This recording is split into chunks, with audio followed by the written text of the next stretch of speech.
కృష్ణా జిల్లా తెలుగుదేశం పార్టీలో అంతర్గత రాజకీయం రచ్చకెక్కింది.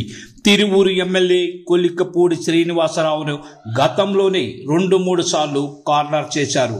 పిలిపించి వివరణలు కూడా తీసుకున్నారు, హెచ్చరించారు. అంతా అయింది. కానీ ఆయన ఇప్పుడు తెగించి రచ్చకెక్కారు. ఒకప్పట్లో తాను దేవుడిగా కీర్తించిన, తనకు టికెట్ రావడంలో కూడా సహకరించిన కేశినేని చిన్నిని బజార్లో పెట్టడానికి డిసైడ్ అయ్యారు కొలికిపూడి. కేశినేని చిన్ని పాల్పడిన అక్రమాల చిట్టా మొత్తం ఆయన ఒక్కొక్కటిగా బయట పెట్టారు. ఒకే పార్టీలో ఉన్నవారు అయినా సరే ఇద్దరు నాయకుల మధ్య విభేదాలు వచ్చినప్పుడు ఒకరి గుట్టు మరొకరు బయట పెట్టుకోవడం అనేది కొత్త విషయమేమీ కాదు. కాకపోతే తాజా పరిణామాల్లో విజయవాడ ఎంపీ కేశినేని చిన్ని అడ్డంగా ఇరుక్కుపోయినట్టుగా కనిపిస్తోంది. గత ఎన్నికల్లో ఎమ్మెల్యే టికెట్ ఇప్పించడానికి కేశినేని చిన్ని తన నుంచి 5 కోట్ల రూపాయలు తీసుకున్నారంటూ కొలికిపూడి చేసిన ఆరోపణ చాలా చిన్నది అని చెప్పుకోవాలి.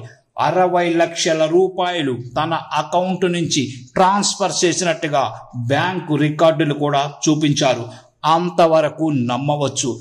సిన్ని పిఏకి మరో 50 లక్షలు ఇచ్చానని, తన ఎన్నికల కోసం మిత్రులు సమకూర్చిన మరో 3.5 కోట్ల రూపాయలను కూడా అందించానని అంటున్నారు. ఈ 4 కోట్ల గురించి ఆధారాలేమీ లేవు, ఇవి పసలేని ఆరోపణలు అని చిన్ని వర్గం కొట్టిపారేయవచ్చు. కానీ కొలికిపూడి చేస్తున్న మరికొన్ని ఆరోపణలు మాత్రం చాలా తీవ్రమైనవి. అవి చిన్నిని అడ్డంగా ఇరికించేలా కనిపిస్తున్నాయి.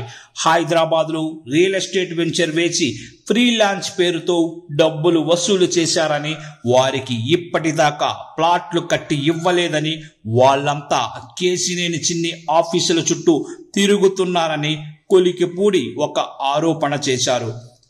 అలాగే అమెరికాలోని తన ప్లేస్మెంట్ ఏజెన్సీ ద్వారా 400 మందికి అక్కడ సాఫ్ట్వేర్ ఉద్యోగాలు ఇప్పించారని, వాళ్ళందరి జీతాలు ప్లేస్మెంట్ ఏజెన్సీకి అందగా ఇప్పటిదాకా ఆ ఉద్యోగులకు చెల్లించనే లేదని మరొక ఆరోపణ చేశారు. ఇసుక విక్రయాలు, పేకాట క్లబ్బులు లాంటి అనేక ఆరోపణలు కొలికిపూడి చేసినప్పటికీ అవన్నీ రాజకీయ ఆరోపణలని సిన్ని వర్గం కొట్టిపారేయవచ్చు. కానీ పై 2 ఆరోపణల విషయంలో సిన్ని తన వాదన చెప్పవచ్చునని కొలికిపూడి సవాల్ విసురుతున్నారు. అవి అబద్ధం అని చెప్పి అలాంటి బాధితులు ఎవరైనా ఉంటే తన ఆఫీసుకు రావాలని ఒక డేట్ టైం ఇవ్వగలరా అని కొలికిపూడి అడుగుతున్నారు. ఈ రెండింటి విషయంలో స్పందించకపోతే కేశినేని చిన్ని తప్పు చేసినట్టుగానే ప్రజలు భావించే అవకాశం ఉంది. ఎందుకంటే ఈ 2 మిగిలిన ఆరోపణలు లాంటివి కానే కాదు, ఆరోపణలు పక్కాగానే ఉన్నాయి.